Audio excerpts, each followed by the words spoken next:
Bismillahirrahmanirrahim. Assalamu alaikum. Students, my name is Ahmed Nadeem and I am your teacher for statistics.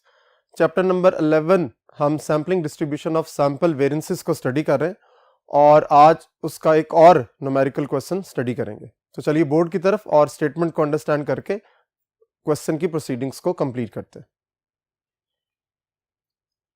A finite population consists of 5 values. 5 values हैं आपके पास 1, 3, 5 और 7. Take all possible samples of size 2.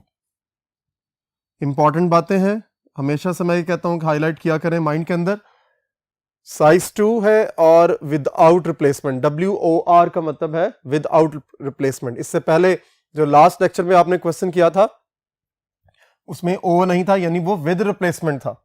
So with replacement और without replacement में making of samples technique different होती है। सो इसलिए याद रखिए, बाज़ औक़ात जल्दी में अगर आपने इसको पढ़ा और साइज 2 के बाद construct the sampling distribution of sample variances complete कर लिया, लेकिन माइंड में ये ना रखा कि ये टेक्निक जो है वो विदाउट रिप्लेसमेंट है और आपने विद रिप्लेसमेंट से सैंपल्स बना के इवन सारा क्वेश्चन कंप्लीट भी कर लिया और वो सही है, रिजल्ट वेरीफाई भी हो जाए तो तब भी वो कंसिडर नहीं होगा, वो एक्सेप्ट नहीं किया जाएगा। सो विदाउट रिप्लेसमेंट है, यानी एक वैल्यू सेलेक्ट होने के बाद वो वापस पॉपुलेशन में एग्जिस्ट नहीं करेगी।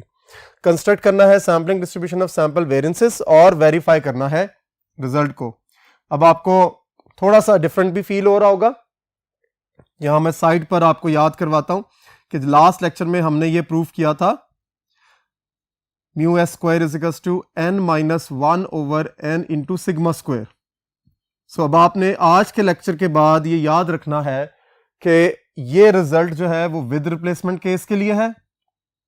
सो there are 2 results, with replacement and without replacement. ठीक है, सो ये विदाउट रिप्लेसमेंट के लिए है और ये विद रिप्लेसमेंट के लिए है। जब भी विद रिप्लेसमेंट केस आएगा तो आपका रिजल्ट इस तरह का होगा और जब विदाउट रिप्लेसमेंट के लिए सैंपल्स जब आप ड्रॉ करेंगे तो आपका रिजल्ट चेंज हो जाएगा और वो राइट हैंड साइड जो है उसमें पॉपुलेशन के नंबर को भी इन्वॉल्व किया जाएगा। ठीक है, अब सॉल्यूशन की तरफ चलते हैं और स्टार्ट करते हैं। कैपिटल N कितना है जी हमारे पास? 1, 3, 5, 7 और 9।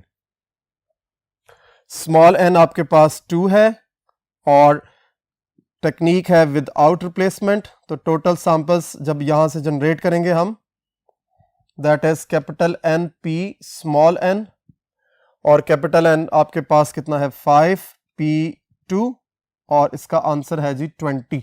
कैलकुलेटर पर भी वेरीफाई कर सकते हैं, काफी दफा हमने परमुटेशन को भी सॉल्व किया है, आप इसको डायरेक्ट भी फार्मूले के थ्रू कैलकुलेट कर सकते हैं। सो 20 सैंपल्स जो है वो जनरेट होंगे और इन 20 सैंपल्स को माइंड के अंदर रख के आपने अपने वेरिएंसेस को फर्दर कैलकुलेट करना है। सो यहां पर पहले ट्री को कंप्लीट कर लेते हैं। 1 अगर आपके पास फर्स्ट एलिमेंट के तौर पर कंसिडर हो रहा है तो उसके बाद हमारे पास 4 ऑप्शंस बचेंगी, 3, 5, 7 और 9। ठीक है, इसी तरह अगर 3 as a first element consider किया गया है तब भी आपके पास 4 ऑप्शंस बचेंगी। 1 क्योंकि 3 नहीं होगा, उसके बाद 5, 7 और 9। देखिए यहां पर 3, 5, 7, 9 में 1 एग्जिस्ट नहीं कर रहा, 3 जब आ गया तो नेक्स्ट एलिमेंट के अंदर 3 एग्जिस्ट नहीं करेगा, दिस इज विदाउट रिप्लेसमेंट। उसके बाद है जी 5 अगर फर्स्ट एलिमेंट है तो 1 होगा, 3 होगा, 5 नहीं होगा, 7 और 9 सेकंड एलिमेंट के तौर पर कंसिडर किया जा सकता है। देन है जी बारी 7 की, अगेन 1, 3, 5, 7 नहीं होगा, 9 होगा। फाइनली 9 है आपके पास, फिर 4 ऑप्शंस 1, 3, 5, 7 और 9 को कंसिडर नहीं किया जाएगा। इस तरह आपके ट्री डायग्राम कंप्लीट हो गई है। आप यहां से सैंपल्स को जनरेट करेंगे 1, 3, 1, 5, 1, 7 एंड 1, 9। ठीक है, फिर उसके बाद 3, 1, 3, 5, 3, 7, 3, 9 एंड सो ऑन। अपने सैंपल्स को कंप्लीट करेंगे। टोटल नंबर ऑफ सैंपल्स जो हैं वो 20 है। इन 20 सैंपल्स के लिए आप कंस्ट्रक्ट करेंगे सैंपल वेरिएंसेस को और फिर उसकी सैम्पलिंग डिस्ट्रीब्यूशन बनाएंगे। तो चलिए नेक्स्ट बोर्ड की तरफ और ट्री को यूज करके सैंपल्स को जनरेट करते हैं। जी, सीरियल नंबर प्रोसेस करेंगे, उसके बाद samples, then x bar and s square. Serial number आपका 1 2 3 4 5 6 7 8 9 एंड 10। यहां से टेबल को एक्सटेंड कर लेते हैं। Serial number, samples, x bar and s square.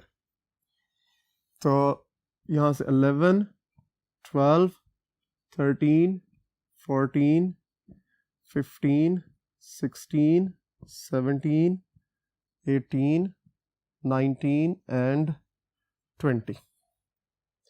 So samples बनेंगे। ट्री को माइंड के अंदर रख के हम यहाँ पर पॉपुलेशन को टेंटेटिवली लिख लेते हैं ताकि पॉपुलेशन के नंबर्स माइंड के अंदर है। ठीक है, अब सैंपल्स जनरेट होंगे। 1 3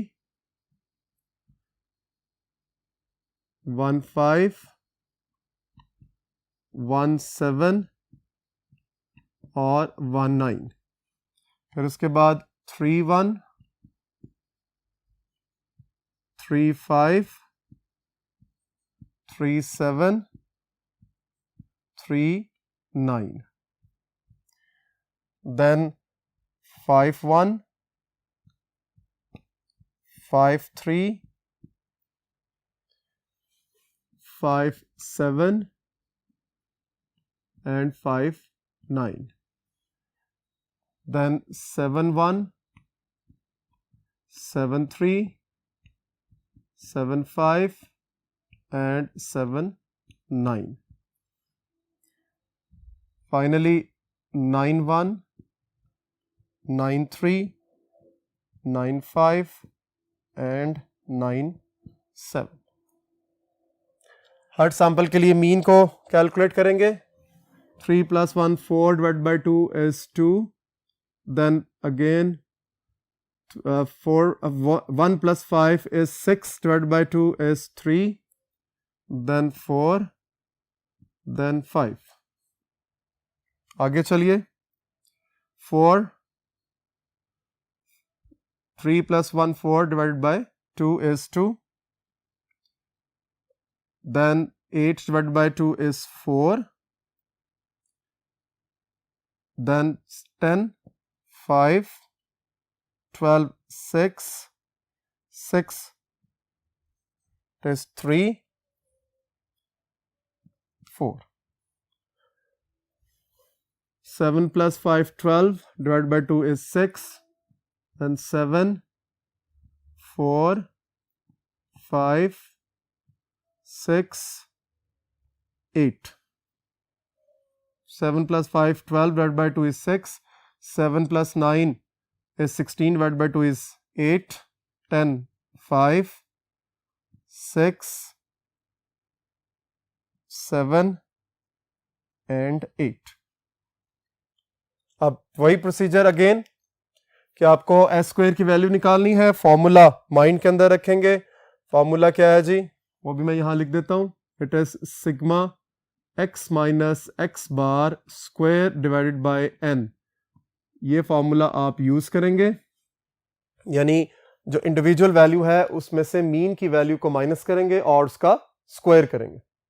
ठीक है, सो देखिए जरा, 1 का डिफरेंस 2 के साथ और 3 का डिफरेंस 2 के साथ 1 दोनों सूरतों में क्रिएट हो रहा है। 1 square plus 1 square, so it is 2 divide by 2 is 1। Again 1 का डिफरेंस 3 के साथ और 5 का डिफरेंस 3 के साथ दोनों सूरतों में 2 आ रहा है। 2 + 2 2 square plus 2 square, so 4 + 4 divide by 2 it is 4। यहां से देखिए 3 डिफरेंस आ रहा है, सो 3 square plus 3 square divide by 2 is 9।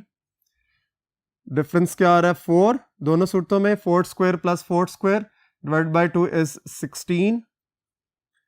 Again 1 का डिफरेंस है, सो 1 स्क्वायर प्लस 1 स्क्वायर, आंसर 1 आ जाएगा। अगेन यहां से देखिए फिर ये 1 का ही डिफरेंस आ रहा है, सो 1 ही रहेगा।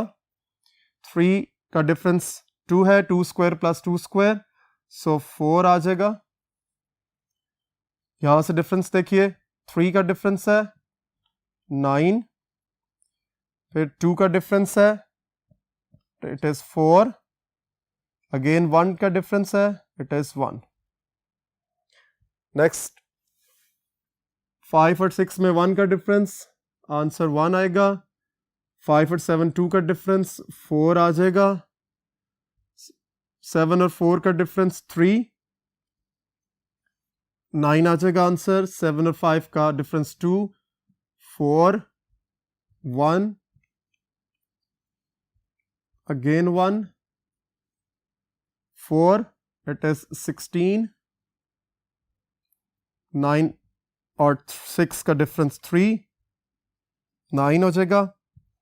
4 एंड 1, 1। सो आपने मीन और वेरिएंसेस कैलकुलेट कर लिए हैं। सैंपल वेरिएंसेस की तादाद 20 है। इन 20 सैंपल्स वेरिएंसेस को यूज करके हम सैम्पलिंग डिस्ट्रीब्यूशन बनाएंगे और अपने रिजल्ट को वेरीफाई करेंगे। तो चलिए नेक्स्ट बोर्ड की तरफ।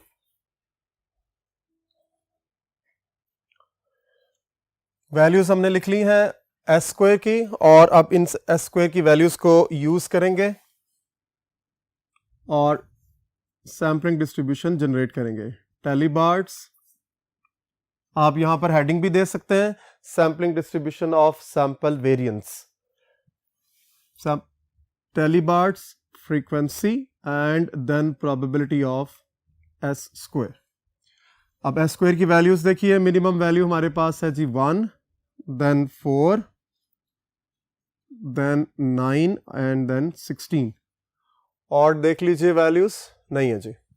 सो 1 देखेंगे 1, 2, 3, 4, 5, 6, 7, 8। 1, 2, 3, 4, 5, 6, 7, 8। 8 फ्रीक्वेंसी हो जाएगी। 4 के लिए 1, 2, 3, 4, 5, 6। 1, 2, 3, 4, 5 एंड 6। देन 9 के लिए देखेंगे 1, 2, 3, 4। 1, 2, 3, 4, 4 फ्रीक्वेंसी आ जाएगी। फाइनली 16 के लिए देखेंगे 1 एंड 2, तो ये 2 आ जाएगी। इसको कितना होना चाहिए जी? टोटल नंबर ऑफ सैंपल्स के इक्वल। सो देखिए 8 और 6 14 और 4 18 और 2, सो 20 आपका सम है फ्रीक्वेंसीज का, जो कि ये रिप्रेजेंट कर रहा है कि टोटल नंबर ऑफ सैंपल्स 20 थे, तो 20 ही एस स्क्वायर की वैल्यूज होनी चाहिए, जो कि यहाँ पर डिपिक्ट हो रही हैं। अब हमने प्रोबेबिलिटी कैलकुलेट करनी है। हर वेरिएंस के लिए इंडिविजुअल फ्रीक्वेंसी को टोटल फ्रीक्वेंसी से डिवाइड करेंगे। 6/20, 4/20 एंड 2/20। एक कॉलम जो कि कैलकुलेट होगा S square into probability of S square. So देखिए इंडिविजुअल वैल्यू है 1, उसको आप 8/20 के साथ मल्टीप्लाई करेंगे, इट इज 8/20। फिर 4 है, 4 को 6/20 से मल्टीप्लाई करेंगे, 24/20। देन 9 को 4 के साथ मल्टीप्लाई करेंगे, 36/20। देन 16 को 2 से मल्टीप्लाई करेंगे, 32/20। अब इसका सम कर लेंगे, कैलकुलेटर पर वेरीफाई करें आप लोग। 8 + 24 + 36 + 32 प्लस के टोटल वैल्यूज हैं 1, 2, 3, 4 वैल्यूज हैं, और 100 इसका सम है डिवाइडेड बाय 20। और अब यहां पर आपको एक्यूरेटली 5 नजर आ रहा है, किसका sum, S square into probability of S square. So mu S square is sigma s square into p of s square that is equals to 5, जो कि हमने कैलकुलेट कर लिया था. अब आप राइट हैंड साइड की प्रोसीडिंग्स के लिए जा रहे हैं. सिग्मा स्क्वायर आपको कैलकुलेट करना है sigma x square over capital N minus sigma x over capital N whole square. तो देखिए आपके पास जो पॉपुलेशन के मेंबर्स थे वो क्या थे जी, इसको चेक कर लेते हैं. 1, 3, 5, 7 और 9. So 1 square plus 3 square plus 5 square plus 7 square plus 9 square, 5 elements हैं. तो divided by 5 minus 1 plus 3 plus 5 plus 7 plus 9 divided by 5 whole square. इसको डील करेंगे कैलकुलेटर के साथ, इसको चेक कर लें. So it is 1 plus 9 plus 25 plus 49 plus 81. So it is 165 divided by 5, 33 minus 1 plus 3 plus 5 plus 7 plus 9 divided by 5, it is 5 square and 5 square is 25. So जब आप minus करेंगे 25 minus 33 it is 8. ठीक हो गया. Sigma square की value आपके पास 8 आ गई. अब हमें क्या चीज चाहिए जी, ये आप इसको लेफ्ट हैंड साइड कह सकते हैं. जो आपका रिजल्ट क्वेश्चन के अंदर लिखा हुआ था उसमें जो इक्वेशन आपने वेरीफाई करनी थी उसकी लेफ्ट हैंड साइड 5 आ चुकी हुई है. अब राइट हैंड साइड क्या है जी, एक तो आपको चाहिए पॉपुलेशन वेरिएंस जो कि आपने कैलकुलेट कर लिया है और उसकी वैल्यू है 8. ठीक है. और जो राइट हैंड साइड थी टोटल आपके पास that was n over n minus 1 times by small n minus 1 over n into sigma square. This is your right hand side. That must be 5. तो इसको कैलकुलेट करके देखते हैं. कैपिटल N कितना था आपके पास 5, ये वैल्यूज लिखी हुई है 1, 2, 3, 4, 5. सो 5 divided by 5 minus 1 into sample size 2 था, 2 minus 1 divided bye 2 into sigma square का आंसर आपने 8 कैलकुलेट किया हुआ है. सो सारी वैल्यूज हमने सब्स्टिट्यूट कर दी हैं. So it is 5 by 4 multiply by 1 by 2 multiply by 8. तो जरा गौर से देखिए 4 2 जार 8, 8 से कैंसिल हो गया, 5 1 जार 5, तो आंसर आपका 5 आ गया. हेंस आप ये कह सकते हैं प्रूफ हो गया आपका जो रिजल्ट आपने वेरीफाई करना था. Hence proved mu S square is equals to capital N over capital N minus 1 times N minus 1 divided by N into sigma square, और उसका आंसर क्या है जी 5. सो यहां पर एक चीज जो रिवाइज मैं करना चाह रहा हूं और आपके माइंड के अंदर होनी चाहिए वो ये कि जब विदाउट रिप्लेसमेंट में आएंगे तो आपका रिजल्ट चेंज होगा. लास्ट लेक्चर में हमने विद रिप्लेसमेंट के साथ किया था और विद रिप्लेसमेंट में हमारे पास सिर्फ ये फैक्टर था जिसको मैं रेड से सर्कल कर रहा हूं. सो ऐसा ना हो कि आप अगर इसको भूल जाते हैं कि ये विद रिप्लेसमेंट है या विदाउट रिप्लेसमेंट, टेक्निक को अगर आप आउट ऑफ क्वेश्चन कर देंगे तो फिर आपका ये रिजल्ट वेरीफाई नहीं हो सकता. सो बी केयरफुल कि आपको विद रिप्लेसमेंट से सैंपल्स बनाने या विदाउट रिप्लेसमेंट से. होप आज का लेक्चर आपको क्लियर हो गया होगा. इस क्वेश्चन को दोबारा प्रैक्टिस करें ताकि इसको मजीद स्ट्रेंथन कर सकें. इंशाल्लाह नेक्स्ट लेक्चर में मुलाकात होगी. अल्लाह हाफिज.